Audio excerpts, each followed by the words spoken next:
Kumusta po ang inyong linggo? Buhay, masaya? Sige po, tayo po tumayo at batiin natin ang bawat isang katabing, nasa likod, nasa harap.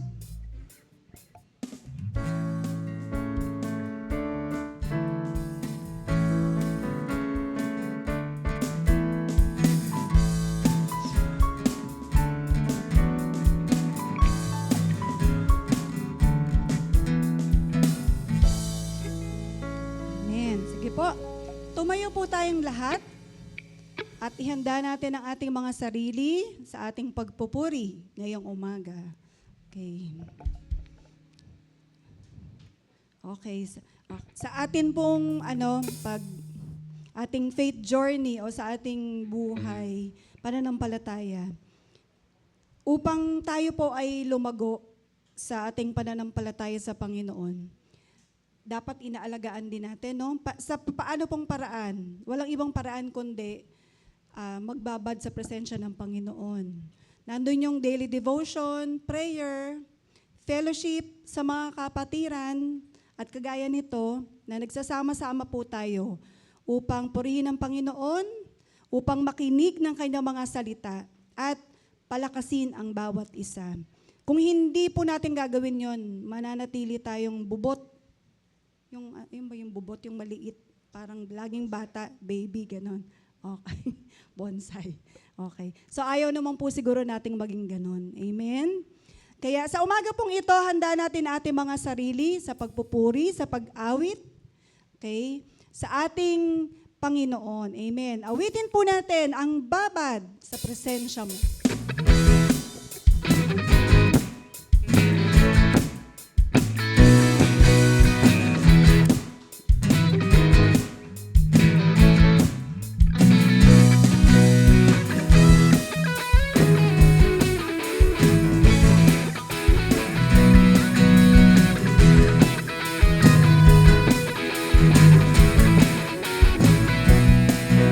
Sarap-sarap pa rin sa'yo, O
Tayo po'y sandaling manalangin. Aming Ama, aming Panginoon, maraming salamat po, Panginoon. Muli, dilala mo kami sa iyong tahanan, Panginoon, upang magsama-samang purihin, takilan ang iyong pangalan. Sa aming pong pagpapatuloy, Panginoon, kami po'y nagpapakumbabang lumalapit sa iyo, O God.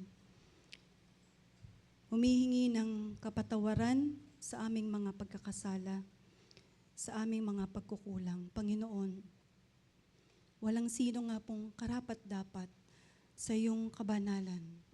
Walang sino mang karapat-dapat sa iyong kaluwalhatian. Ngunit dahil sa sukdulang biyaya mo, Panginoon, patuloy mo kaming kinakalinga, binibigyan ng buhay. Patuloy kaming tumatanggap ng iyong mga biyaya sa bawat araw. Panginoon, muli po kami lumalapit sa iyo. Nagpapasalamat sa sukdulang biyaya mo sa amin na bagamat kami minsan o madalas nakakalimot at kakasala, hindi ka po nagsasawang kami ay kalingain, mahalin, patawarin at tanggapin. Dahil po yon sa iyong sukdulang biyaya.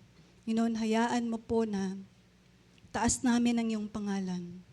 Hayaan niyo po, Panginoon, ipahayag namin ang iyong kadakilaan, ang iyong dakilang pag-ibig sa bawat isa sa amin sa pamamagitan ng aming pag-aawitan.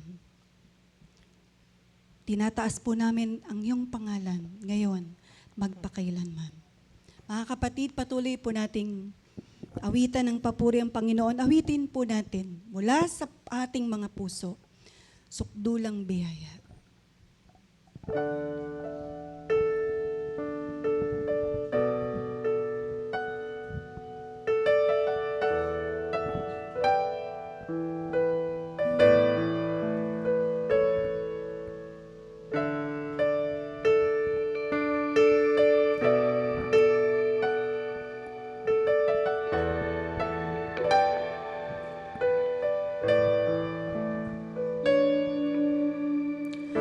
Habang hindi karapat-dapat, pag-ukulan ng habag at wagas mong pagsinta.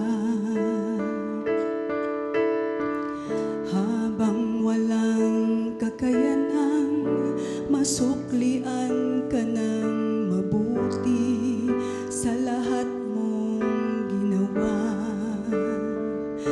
Niyakap mo ako sa aking karamdaman. Inibig mo ako nang di kayang tumbasan. O Diyos ng katarungan at katwiran na kahit minsa'y di nabahiran ng kabanalan, kalwalhatian. Salamat sa sukdulang biyaya mo, O Diyos ng pag-ibig na mas malawak pa kaysa aking mga pagkakasala. Higit pa sa buhay ko, salamat sa sukdulang biyaya mo.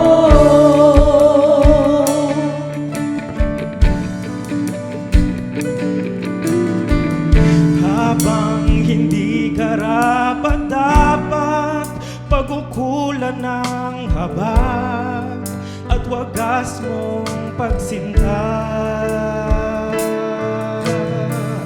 Habang walang kakayanang masuklian ka ng mabuti sa lahat mong ginawa.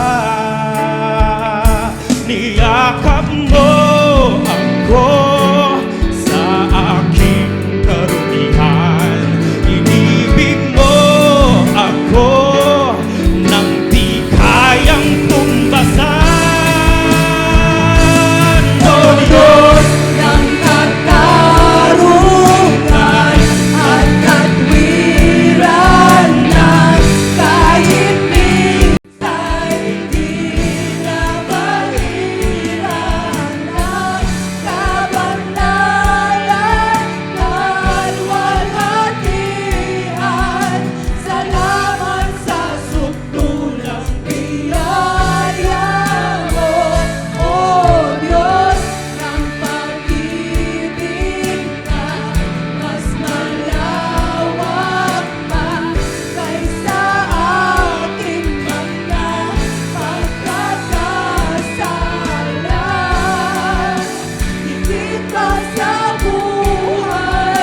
Okay, let's pray. Aming Ama na napakabuti ng kalooban at laging may mabuting layunin para po sa amin. Kami po ay nagpapakumbaba at nagpapasalamat ngayong araw po na ito na muli, Panginoon, kami ay nagsama-sama, Panginoon, upang papurihan ka, Panginoon, upang luwalhatiin ka, Panginoon, sa iyong walang hanggang pag-ibig at pagkalinga sa amin, Panginoon.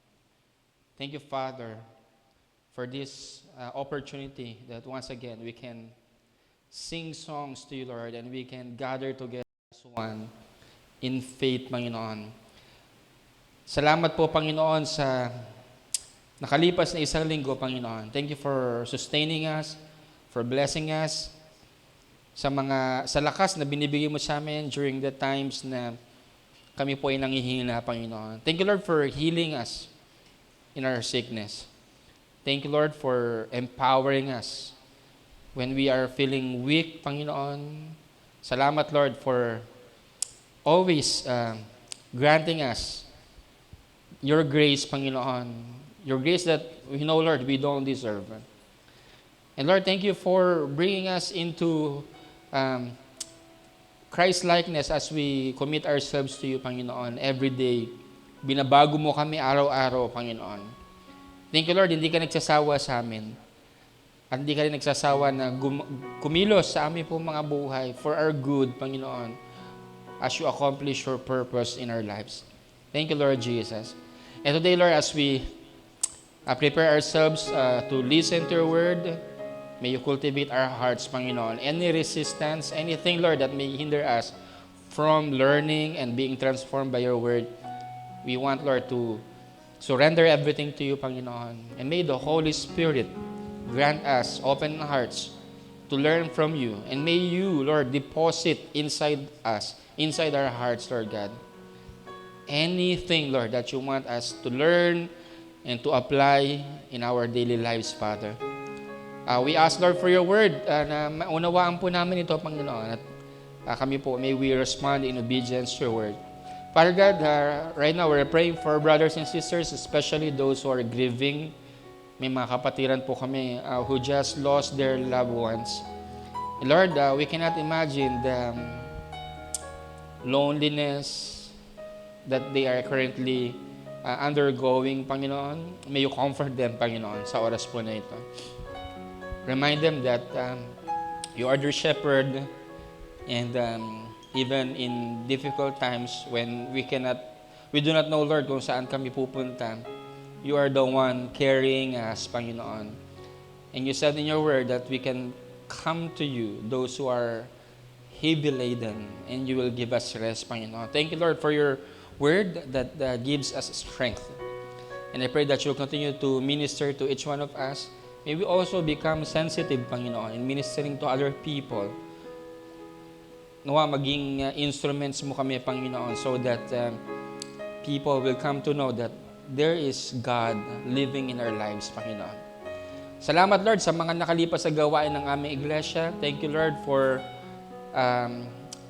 the children na nadala sa iyo during the DVBS, itong mga nakalipas sa linggo. Salamat sa mga bata na nakarinig ng salita ng Panginoon.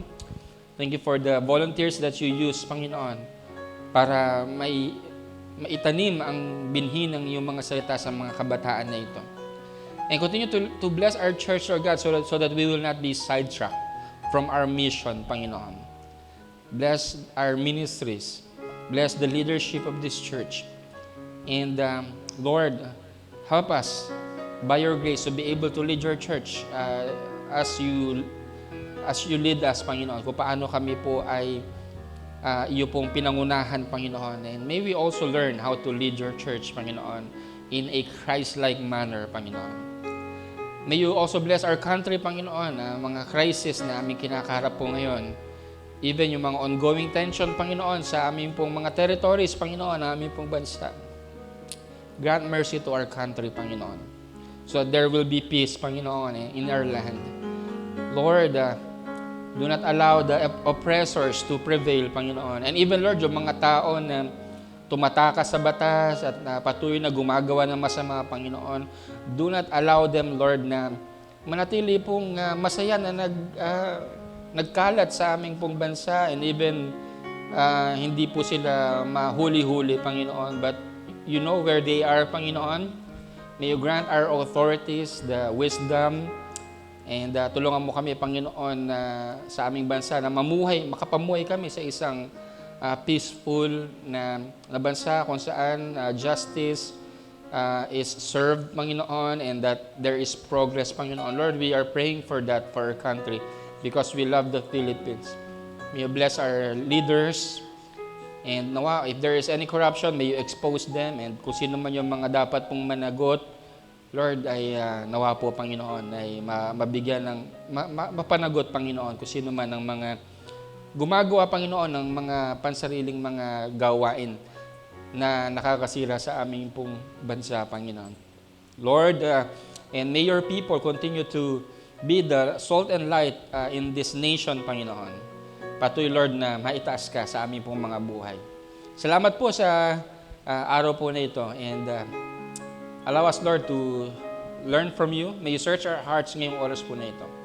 And anything, Lord, that you see that is not pleasing to you, Panginoon, kami po ay nagko-confess, nagpapahayag ng aming mga kasalanan. Pakalinisin mo po kami ang aming pong mga puso. Salamat po, Panginoon. Ito po ang aming pong dalangin sa pangalan ni Jesus. Amen. Amen. Praise be to God. Please take your seats po, mga kapatid.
Magandang umaga po, mga kapatid. It's good to see you today. Today is Sunday again, at naandyan ulit kayo, mga kapatid. No? Narito ulit ako. I hope na hindi po kayo nagsasawa sa akin sa every Sunday natin pagsasama-sama. Huwag po kayo mag-alala kasi hindi rin naman ako nagsasawa sa inyo. Kasi ang ating pong Panginoon naman ay hindi rin nagsasawa po sa atin, ano, na patuloy po ang katapatan at kabutihan ng Panginoon sa ating lahat. At sabi nga sa kanyang salita, the steadfast love of the Lord never ceases. Walang patid, ano? Bawat araw. At sabi niya sa kanyang salita, His grace is new. They are new every morning. Kaya ngayong umaga po ay I'm sure nararanasan natin ang biyaya at habag ng ating pong Panginoon. So I praise the Lord for His wondrous work sa ating mga buhay at sa ating pong iglesia. I do not know what's going on in your life, pero I just praise the Lord sa mga ginagawa niya po sa ating lahat, sa ating iglesia. Just a praise item, last Saturday, kahapon po, ay natapos po ang daily vacation Bible School ng ating mga bata. Doon po sa Calamba Outreach.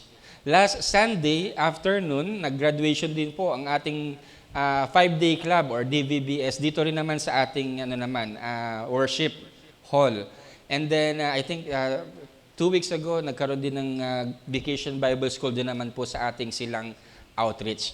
So praise be to God sa mga bata na nakarinig ng salita ng Panginoon at sa buhay po ng mga faithful volunteers natin na talagang walang umay din, walang sawa na naglilingkod sa ating Panginoon. I just want to encourage you na yung inyo pong mga labor is not in vain. No? Ano mang mga itinanim po ninyo na binhi ng salita ng Panginoon will someday, ito po ay mamumunga. No? So wag po tayo magsawa na gawin ang pinapagawa ng Panginoon sa atin, the mission of proclaiming Jesus Christ sa buhay po natin at sa buhay ng ibang mga tao. Alright, so by the way, ngayon po ay second week of July. Yung iba na confused sa akin, akala nila February daw ngayon. Pastor, Valentine's Day ba ngayon? Huwag po kayo mag-alala. Trip ko lang po talagang magkulay pink po ngayon. Wala po tayong option. No? Pero ngayon po ay second week of July. No? Praise be to God for blessing us with this wonderful Sunday. Tayo po ay magpapatuloy sa ating pong pag-aaral ng salita ng Diyos. Siguro allow me to begin my message with a question. Ayan. Tatanungin ko po kayo ngayong oras po na ito. Have you ever started doing something and eventually given up? Meron po ba kayong sinimulan tapos hindi nyo na po natapos eventually? Maybe at first you were so enthusiastic, excited, no? And then as you go along with that activity or journey, you suddenly or eventually lose yung interest or yung excitement, no? Meron po ba? It could be a weight loss plan. Ayan. Ako rin po, maraming mga pagkakataon na I wanted to have a weight loss plan or I had weight loss plan. So I started exercising, then after a few weeks, di ba, parang nalulus yung motivation, Or maybe ito po ay isang reading, meron po ba kayong mga reading program every day? Yan. Some of us, we love reading, pero yung iba, they stop reading. It could be a course or college course that you started, then eventually you realize, parang di yata para sa akin to, then I have to stop or I have to change a course. So, I'm very sure mga kapatid that each one of us have experienced, started doing something and then eventually giving up. Nakaka-relate po kayo mga kapatid? Napakarami, Marami pong mga pangyayari sa buhay natin. O marami tayong mga commitments na hindi na natin naituloy. Now, sa ating pong buhay bilang mga Kristiyano, nakakalungkot lang kasi maraming mga Kristiyano that hindi po nagpapatuloy doon sa paglago. We learned last week na it is God's plan for us to be Christ-like. Yung plano ng Diyos para sa atin, yung kaligtasan po natin, from beginning to end, ginawa ng Panginoon yung part niya po, yung counterpart niya. Ibig sabihin, wala pong pagkukulang ang Diyos. Whatever He has started in our lives, He will complete it. Hindi po, there will be no time in our life where God will stop doing what He has started in our lives. Ang problema po mga kapatid is yung ating pong yung ating cooperation with the Lord. God wants to do something great sa ating pong mga buhay, and yet there are times that nagsasawa tayo, There are times we lose the motivation or the enthusiasm to continue. And that's why ngayon pong umaga, gusto ko po kayong i-challenge na ipagpatuloy po natin yung ating pong spiritual journey. Sabi po ni Edmund Chan sa kanyang book na Cultivating Your Inner Life. This is a wonderful book, by the way. Meron po yan sa PCBS if you want to grab a copy. Gusto kong i-promote yan kasi wala naman po ako diyang wala akong porsyento, pero this is a good book. Sabi ni Edmund Chan, one of the symptoms of toxic spirituality in the church today is this. We allow spiritual infancy as the inevitable norm in the church. Yung baby, this is very common for many churches, according to him. Spiritual infancy. Ano po, ang mga bata or baby, napaka-cute po nan. Tama po ba? I have my 7-week baby, very cute. Natutuwa ako pag siya kakain, anything that he does, even yung kahit yung pagtulog niya, ako aliw na aliw sa isang bata. Alam niyo po ba, na ang isang tao, kapag ka matagal na siyang baby, imagine niyo po, let's say mga 20 years na, pero baby pa rin siya kumilos, cute pa rin po ba? Parang nakakainis na no? Bakit parang hindi ka nag-grow, ano? Di ba nakakainis kapag ka ang isang tao, umiidad na siya, pero kilos ano pa rin, no? Kilos bata pa rin, no? So, marami daw mga Christians, they remain spiritually infant. It's a sad state of the church today. Many people won't continue with their spiritual journey. Maybe they attend church. Maybe they serve in the ministry. And yet, they remain the immature believers na hindi nagpapatuloy na lumago. Bakit po kaya? Ano po kaya ang problema? Nakakalungkot kasi pag tinignan po natin yung early church in the New Testament, yung buhay po nila, all out for Christ. Tama ba? They are all growing spiritually. If you read the book of Acts, sabi po doon, they devoted themselves to the teaching of God's word. They were all out for their spiritual life, for their spiritual growth. At they took seriously yung mga commands ng Panginoong Hesus about discipleship, di ba? That there is no half measure. If you want to obey Jesus Christ, then you need to obey Him fully, 100%. No half measures. It's very clear to them. And they lived out yung katotohanan po na yan, yung pinamumuhay po nila ang buhay Kristiyano. They kept on growing and growing as believers in Jesus Christ. Ano po kayo nangyari? What happened to the church today? Ano naging problema? Why is it that spiritual infancy has become rampant in the church today? Let me give you a possible reason. Is it because, mga kapatid, we think that we are okay with our spiritual life? Kasi yung ibang mga tao, ganito lang rin naman ang spiritual status nila. They are not growing. So maybe we think, because I attend the church every Sunday, that is enough. Okay na ako. I am doing good as a Christian. Compared with other believers na hindi nag-church madalas or hindi na nagsiserve sa ating Panginoon. Maybe it's because we compare ourselves with other people who are also mediocre when it comes to their spiritual life. Ano po, kapag kinumpara natin ang sarili natin doon sa mga tao who are not growing, I think we will be better pag kinumpara natin ang ating sarili. But it doesn't mean that we are okay spiritually. We need to assess that, mga kapatid, yung ating pong buhay spiritual. I remember there is a woman na namatay po ang kanyang anak na member ng isang sindikato.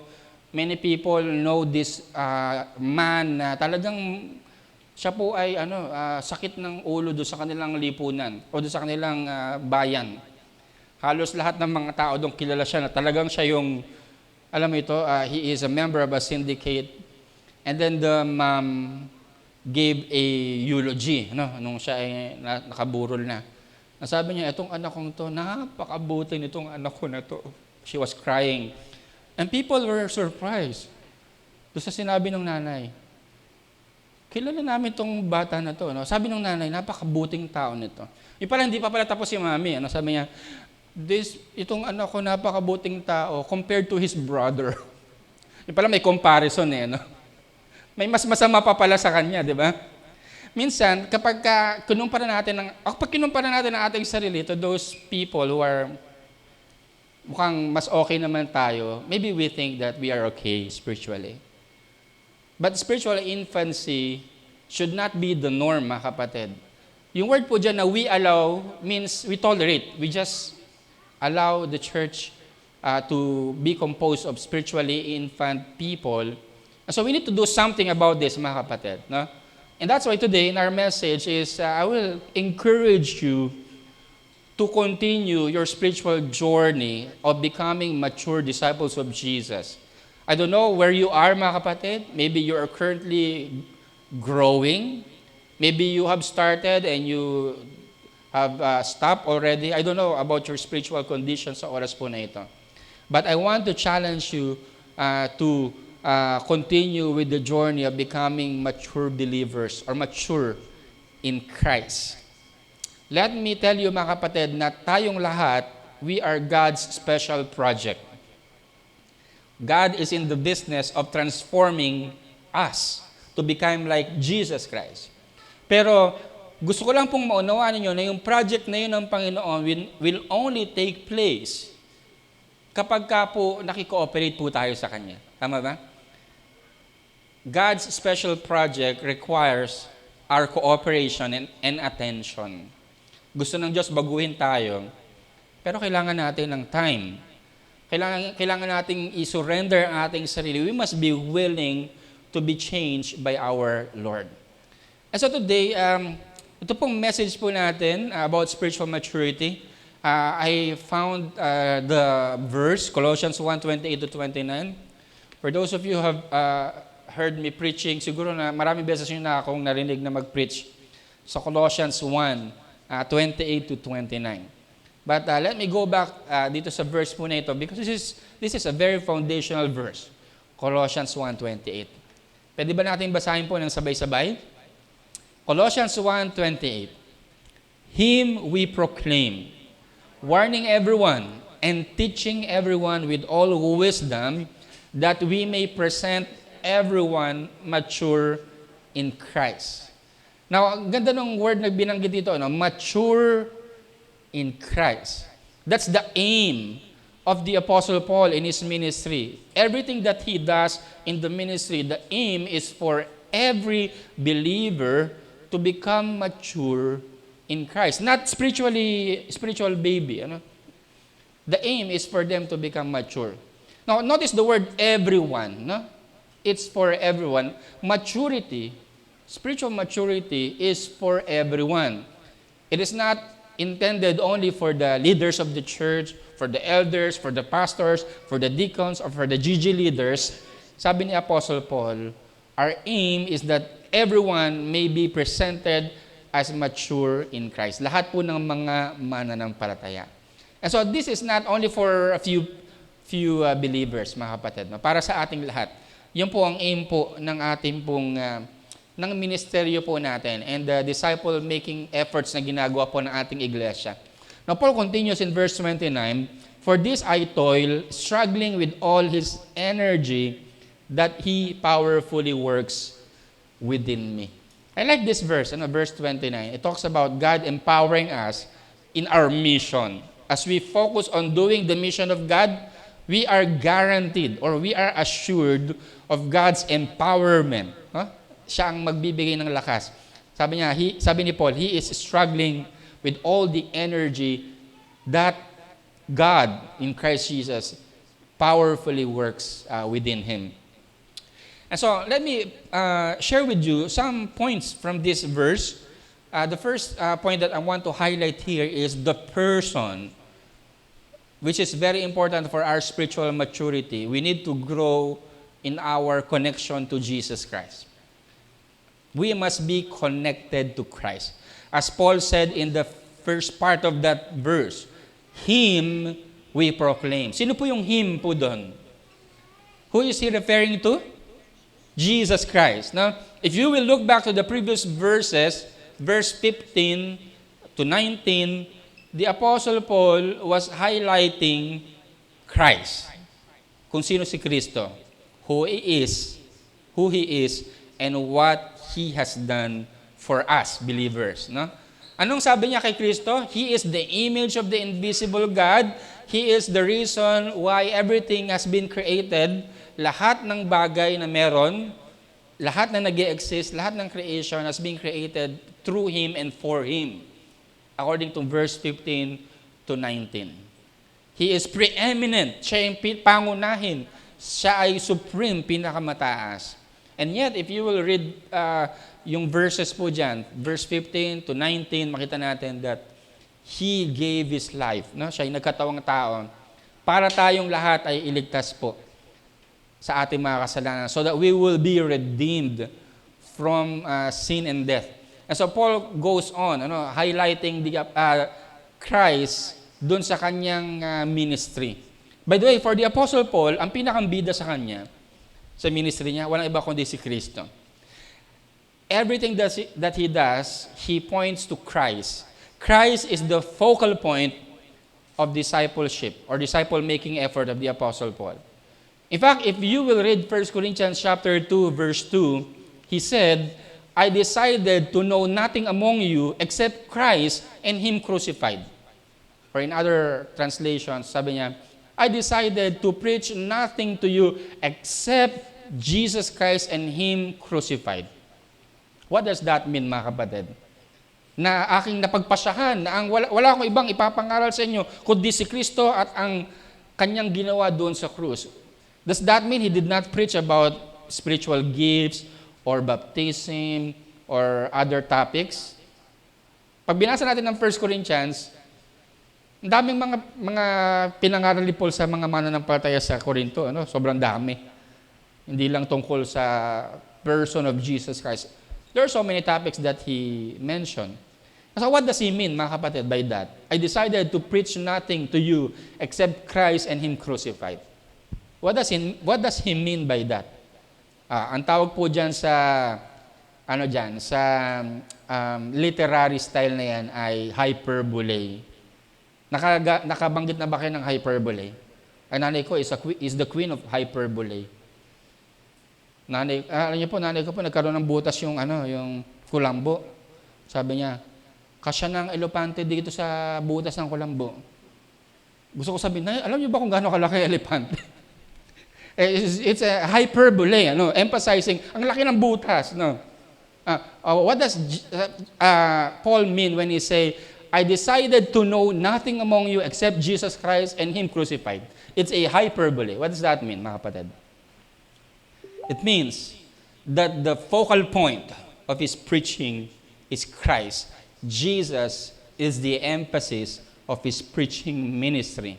And it is his goal for people to have a genuine and growing relationship with Jesus Christ, mga kapatid. So this is my question to you. Do you know Jesus Christ? Kilala niyo ba si Kristo? Or let me ask you another question. Is the Christ that you know the Christ of the Bible or other Christ? Marami po kasing Kristo ngayon. You go out anywhere and you will see many Christ. Meron pa nga sa Sabungan po yan, Christ din, Kristo. At meron din sa Davao na Kristo. Ang dami po ngayon kung saan lugar ng mga Kristo. Ang tanong ko po sa inyo, yung Kristo po ba na inyong pinaniniwalaan is the Christ of the Bible? Because ang salvation natin nakasalalay kay Kristo. Ang tanong, sino pong Kristo ang pinagsasaligan natin ng ating pananampalataya? Is it the Christ na tao lang na hindi Diyos? Who is this Christ? Have we put our faith in Jesus Christ, the Christ of the Bible? And Paul, in his ministry, he highlighted Jesus. Sa bawat mga mananampalataya, this is the highlight of his ministry, that every person will encounter Christ, that they will know who He is and what He has done for us. At hindi po sapat yun, mga kapatid. It's not enough that we preach about who Jesus Christ and what He has done. We have to make sure that people are following Jesus Christ. Because the command sa Great Commission is not just to teach about what Jesus has done. No? Hindi lang yun. But obedience. No? Sabi ni Jesus Christ, teaching them to obey everything that I have commanded you.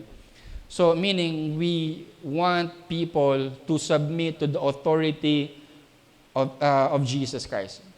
To align their lives sa ating pong Panginoong Jesus. And so, sa ating pong iglesia, I want to highlight that disciple making is not program-centered, but Christ-centered. We may have many programs in the church and people enjoy it, people are active, attending activities, programs, and yet, sa dami-dami po ng mga programa sa iglesia, pwede po ang isang iglesia punong-puno ng programa at hindi na nga po maubos ang mga gawain, pero hindi pa rin lumalago kay Kristo. It could happen, mga kapatid, na pwede mapuno tayo ng mga activities and people remain the same. Why? Programs do not make disciples. We need to make disciples. We need to be intentional in making disciples. And we need to focus on Christ. Siya dapat po ang maipahayag po natin. Siya ang dapat maipakilala sa ating buhay. At I'm sure mga kapatid, people will get to know Christ more if we follow Him wholeheartedly. If we devote our lives to Him. If we have allegiance kay Jesus Christ, it will not be hard for us to talk about Christ to other people. Tama po ba? Kung ang ating buhay nakaayon kay Kristo, kung ating buhay ay nakasubmit kay Kristo, ang bunga po nun, it will be it will be automatic for us, no, na ipakilala si Kristo sa ibang mga tao. Now, another thing that we have to take note here in this disciple-making message is the process of God, the process of disciple-making. We must be anchored upon the Word. Ano po ang binanggit po dyan ni Paul? Warning everyone and teaching everyone with all wisdom. There are two activities or two action words that Paul mentioned there. By the way, tatlo po yan na action words. We proclaim Christ. That's the first action word. We are warning everyone. Number 2. And pangatlo po ay we are teaching everyone. Ano po ang connection ng mga yan? Ito po ay mga means or instruments na ginagamit ng Panginoon para tayo po ay lumago spiritually.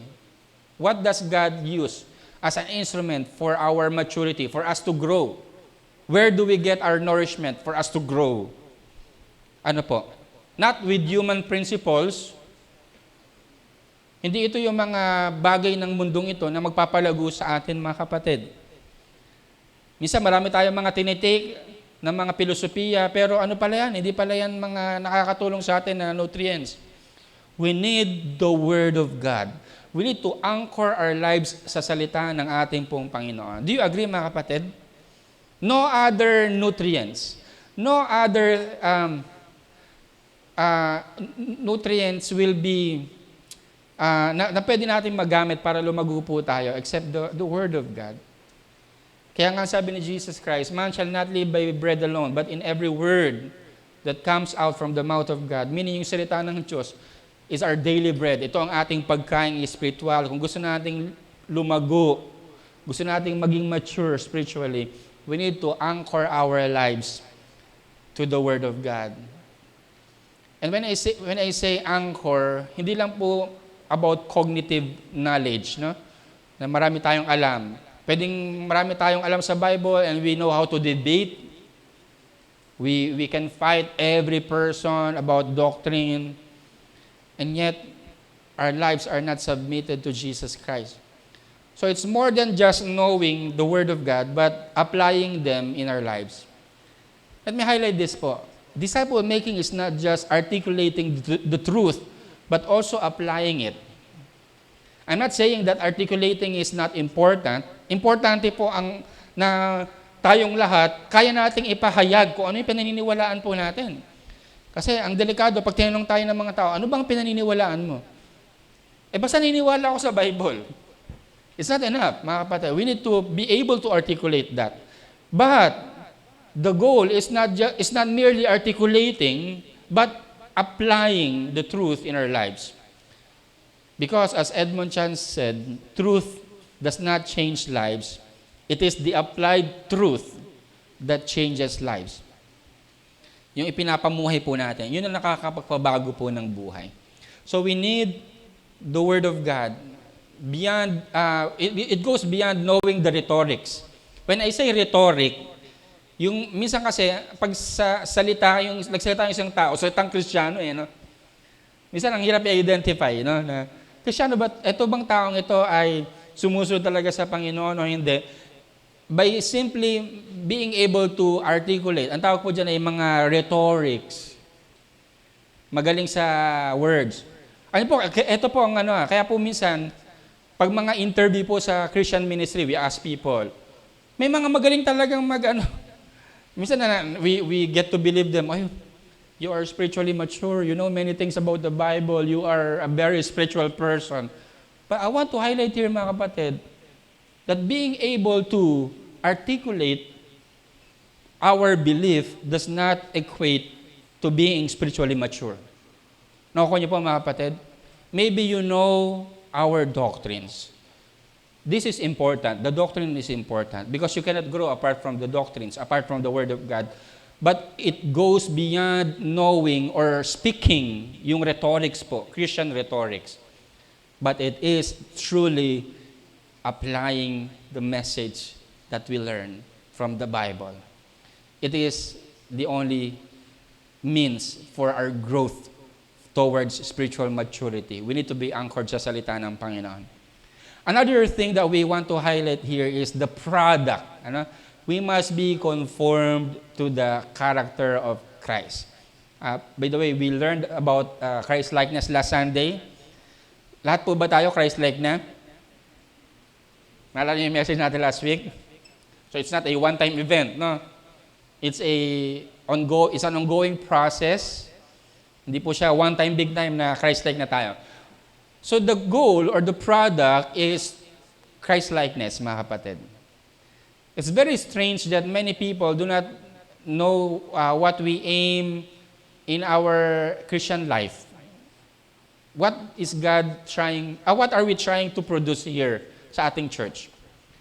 Yung mga companies na alam natin, buti pa sila, no? Alam po nila what they are trying to produce. Tanungin niyo po yung gumagawa ng mga relo, yung Rolex. What are you trying to produce? We're trying to produce watch. High quality watch. Diba? You ask the Apple, what are you trying to produce? We make yung good quality gadgets, iPhone and MacBook, etc. They know the product that they are trying to produce. Tama po ba? But what about Christianity? What are we trying to produce? We want to produce Christ-like disciples. Sabi po dyan ni Paul, ito yung ang aim po natin, that we may present everyone mature in Christ. Our model is Jesus Christ. He is our pattern. And so if we want to become effective disciple makers, ang unang-una dapat mga kapatid, tayo po, we imitate Jesus Christ. You don't want to do this practice na ako ang discipler mo, ikaw ang disciple ko, you follow Jesus Christ, wag mo nang tingnan yung buhay ko. Narinig yun na ba yan? Wag mo titingnan ang buhay ko ha, tingnan mo lang si Christ. That's not how to do disciple making. Disciple making is imitating Christ and living that life of Christ-likeness so as a model for that person to grow in Christ-likeness. Tulad ng sinabi ni Paul sa 1 Corinthians chapter 11 verse 1, imitate me as I imitate Christ. You follow me. I follow Christ. As disciple makers, we are not excused, mga kapatid. People will scrutinize our life.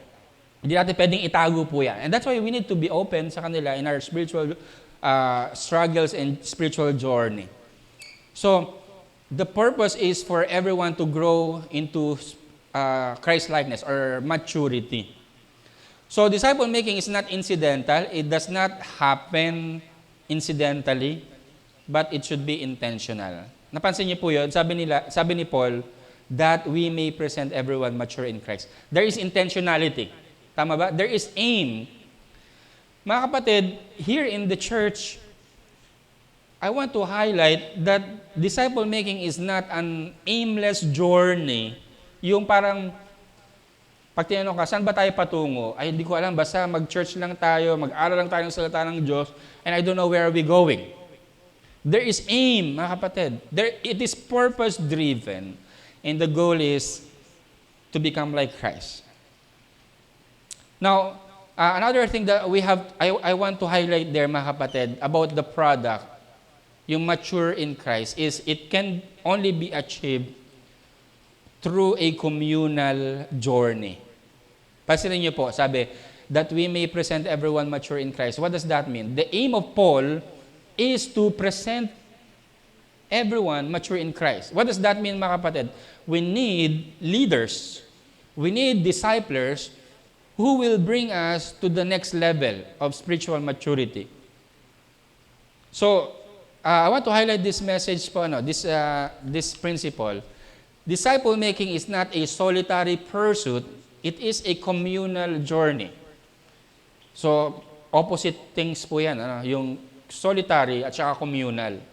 Nakapag-solitary na po ba kayo? Pag sinabing solitary, mag-isa ka lang naglalaro, wala kang kalaro. Di ba? Have you played solitary? Solitaire. Solitaire. Solitary means nag-iisa ka lang. But communal means you journey with other people. In disciple making, it's not a unitary or it's not a solitary journey wherein you walk alone and you don't need other people. You don't say, basta ako, okay na ako kay Lord. Wala akong pakialam sa ibang mananampalataya. It's not how we will grow, mga kapatid. God intends for us to grow in a communal setup. We need other believers. In fact, I'm sure you will agree to this, mga kapatid, that where you are right now is a product of somebody bringing you there. Nakuha niyo po? Ibig ko sabihin, where you are in your spiritual journey, you are there, it is because someone has brought you there. O yung kaya ka uma-attend sa church because may nag-invite sa'yo, or maybe wala nag-invite sa'yo, pero kaya ikaw nagpapatuloy because other people brought you there, no? Sa anumang spiritual level na meron ka po. Level of spiritual maturity. So what does that mean, mga kapatid? In every level of spiritual maturity, you did not reach that alone. Someone has taken you there. Someone has guided you there. And so what should we do, mga kapatid, if we want to level up? We need other people who are ahead of us to bring us to the next level. Are you there, mga kapatid? Nandiyan pa po ba kayo? Para makarating ka doon sa next level, kailangan mo ng ibang tao na mag-guide sa iyo patungo doon sa next level. And at the same time, you will not go there alone. You need other people with you to walk alongside you so that you will also bring that person or those people to the next level. You journey with them. Ano pong ibig sabihin nito, mga kapatid? Disciple making is a communal journey. Sabi ni Paul, it is our aim. We want to present everyone mature in Christ. We are the ones making disciples in the first place. Jesus highlighted this in his Great Commission. Sabi niya, go therefore and make disciples of all nations. We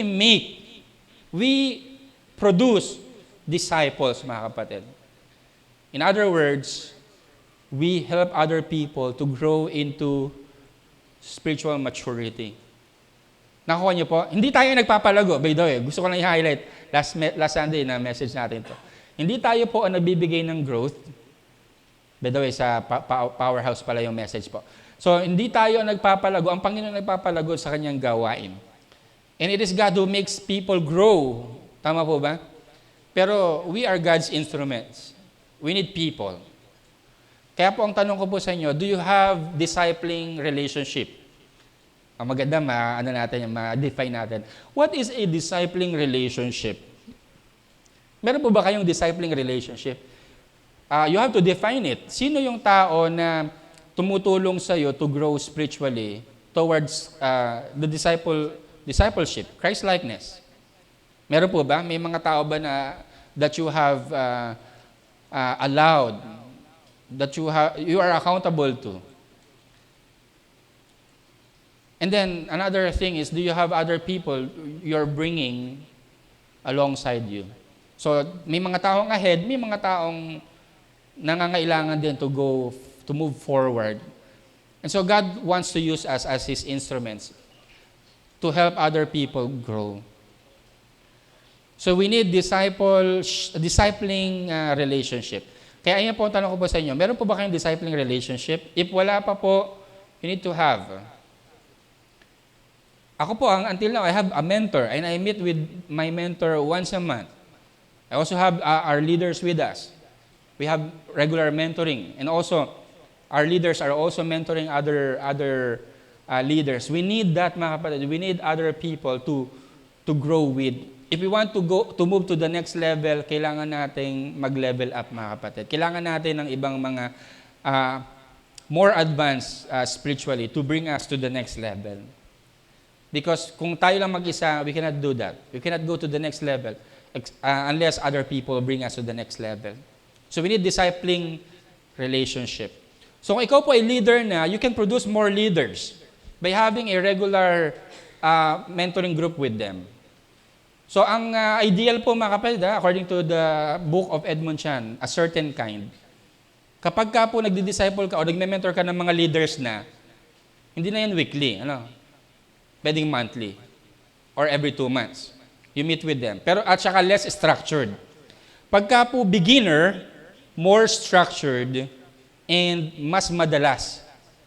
Ang ideal po ay weekly, para ma-follow up mo kung paano sila lumalago.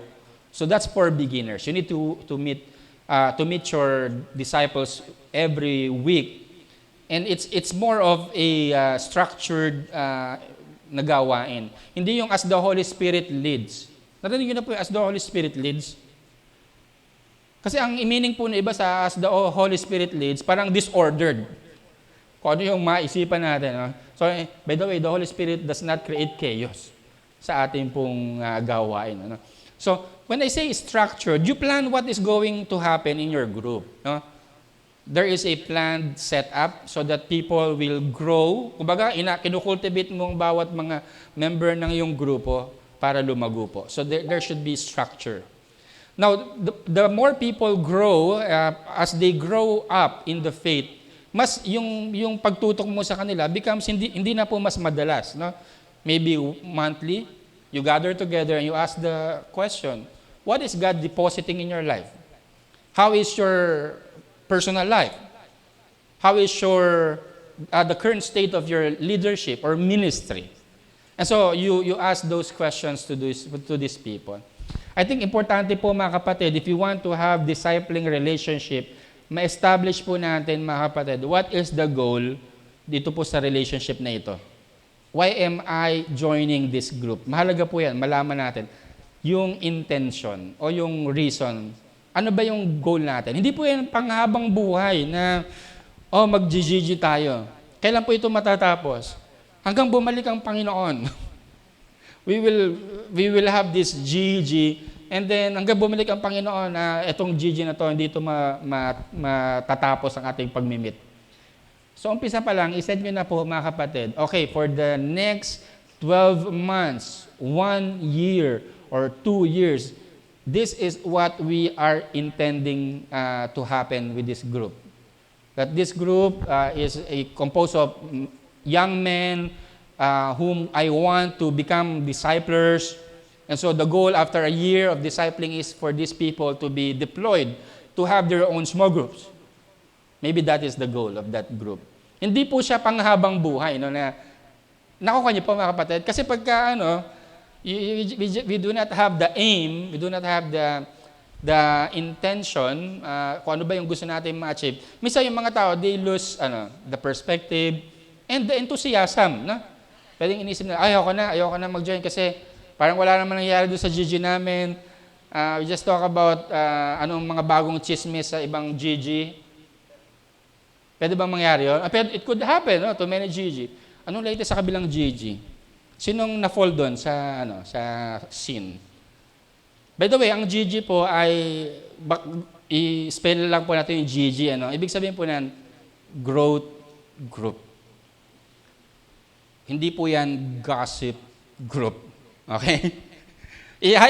Ano lang natin. Kasi minsan, pinag-usapan natin ibang tao Ayun po, sa GG, when we spend time sa GG, sa buhay pa lang namin, ubos na ang oras namin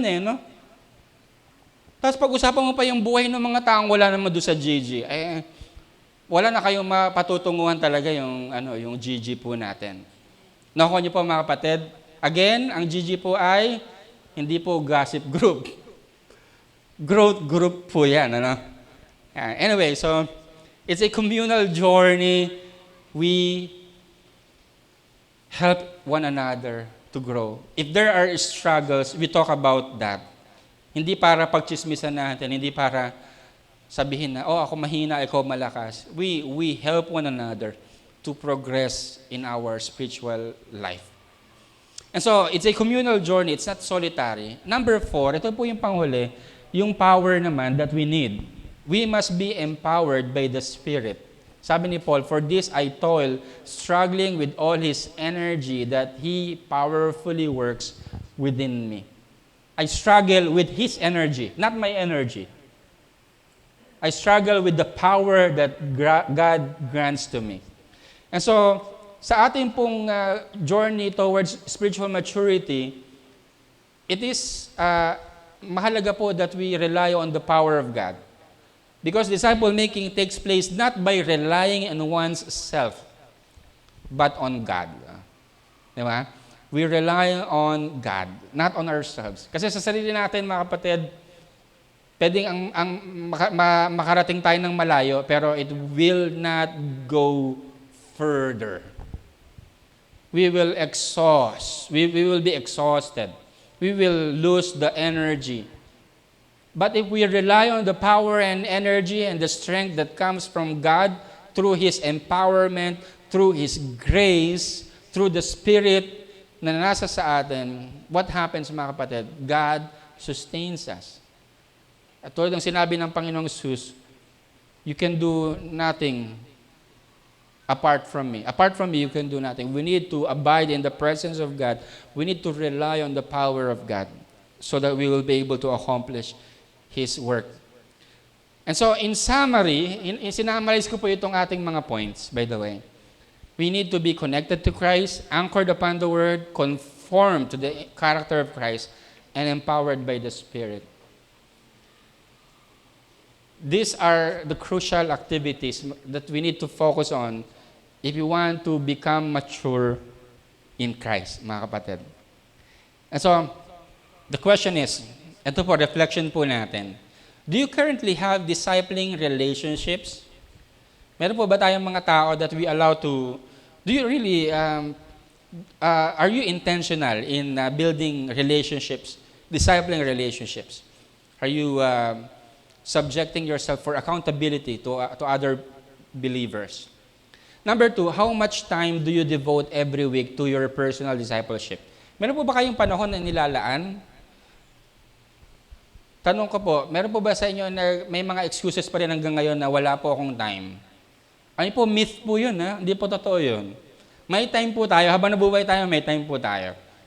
May time nga tayo manood ng Netflix, may time tayo mag-social media, may time po tayo, mga kapatid. It's not true that we do not have time. The problem is our priority. We don't prioritize our growth. And if we don't prioritize our growth, then we don't have time for that. But if you know it's important to you, mahalaga po ang growth, you set aside your time for that. Mahalaga po, isulat po natin yan. Okay, I will spend 3 hours a week, every, let's say, Friday afternoon or Friday evening, I will meet with my GG. And yung GG ko na yun, I will also, it's my aim to grow in this particular area of my life. And then you also set aside time to meet with other believers then, or other people who need to grow in the Lord Jesus Christ. So, time management is very crucial, mga kapatid, in the disciple-making efforts po natin. So, ito yung mga bagay na mahalaga po na i-reflect po natin. Once again, mga kapatid, we need each other. Disciple-making is not a solitary journey or solitary pursuit. It is a communal journey. We need to grow together. If you do not have a GG leader or a godly leader to lead you, ano po kung ano pwede niyong gawin? You can ask your leaders. You can ask us. We can refer you or direct you to people who can lead you to grow more spiritually. So, once again, tayo po ang project, special project ng Panginoon. And God's special project requires our cooperation and attention. Are you willing to cooperate or participate dun sa grand plan of God para sa iyo at para sa ating pong lahat? If you are interested, mga kapatid, if you are willing, or if you are willing to commit your life to that spiritual journey, I want to lead you in prayer. Pwede po ba tayong manalangin? Father God, I just want to thank you for giving us the wonderful opportunity to be transformed, Lord, by you as we cooperate, as we give our time and yield our lives, as we subject our lives to you, Panginoon. Lord, ikaw po ang patuloy, Lord, na mag-lead po sa amin. Lord, for some of us, we have stayed where we are currently now, Panginoon. Some of us, Lord, nananatili, Panginoon, at hindi na po lumalago pa, Panginoon. Maybe we were excited before, but somewhere along the way, we lose the enthusiasm. Or maybe we got discouraged with other people, with circumstance of our life. Pwedeng may mga nakadiscourage sa amin ng mga pangyayari or mga problema, Panginoon. Lord, remind us that life is short and that you want us to make a difference in this life, this very short life that you have given us. And Lord, allow us to grow in our intimacy with Christ. And as we grow in our intimacy with you, allow us also to bring others alongside us to grow towards Christ-likeness. Salamat po, Panginoon. We want to devote our lives for your use, Panginoon, for the glory of God. Thank you, Lord. Ito pong aming dalangin sa pangalan ni Jesus. Amen. Amen. Praise be to God. Purihin po ang Panginoon. And this time, sige po, palapakan po natin ang Panginoon. This time is, we will be honoring the Lord through our resources. By the way, the resources that we have, everything belongs to our God. And when we give to God, to His ministry, we are actually trusting God that He will provide everything that we need. No? So it's our stewardship. Ito po yung nais ng Panginoon sa atin to become good stewards of His resources. So tayo po ay manalangin po at magpasalamat tayo sa Panginoon. Thank you, Lord, for all your blessings. Thank you for sustaining us and blessing each one of us. Lord, we want to give back to you for your ministry, and may we be good stewards of your resources. Lord, salamat po. We want to honor you today, Lord. In Jesus' name, amen. Amen.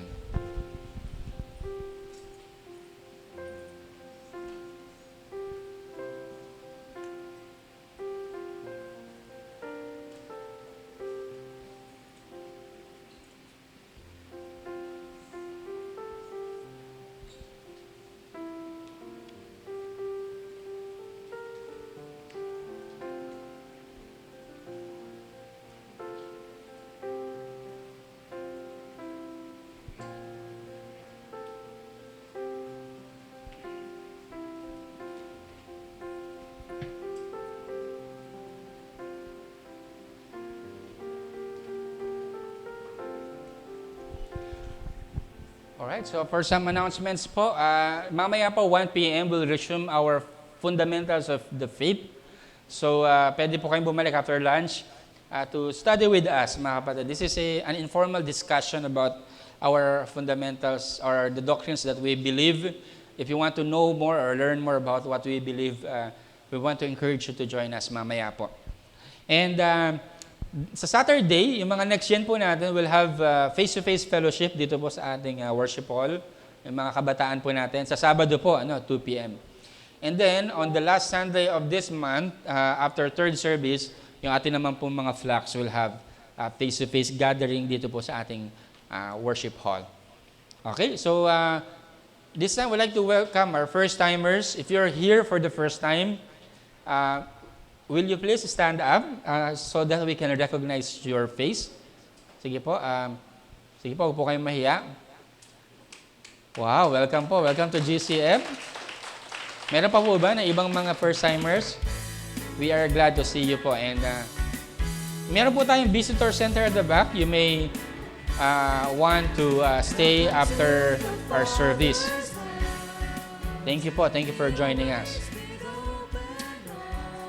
As we continue po, let me greet our birthday celebrants. Birthday po ni Maria Leonora Ocampo, Nani Nimia de Castro, Mario Naines, Rose Maria Embing, isa sa mga Sunday school teacher natin, at si Joab Balucio. Happy birthday po.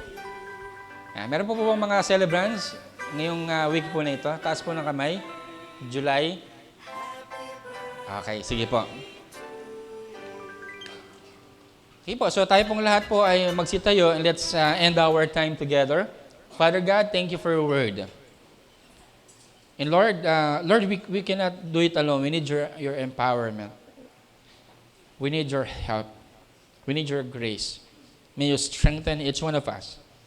And may we be willing, Lord, to fully commit our lives to you and for your plan sa aming pong mga buhay. Salamat po sa iyong mga salita. May the grace of the Lord Jesus, the love of the Father, and the fellowship of the Holy Spirit be with you all. Amen, amen, and amen. Thank you so much and have a blessed week po mga kapatid.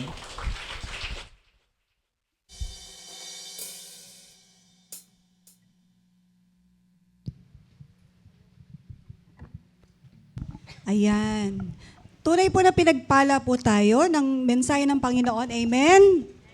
Ayan. Kaya patuloy po nating papurihan ang ating Panginoon bago po tayo maghiwa-hiwalay. Awitin po natin ang babad.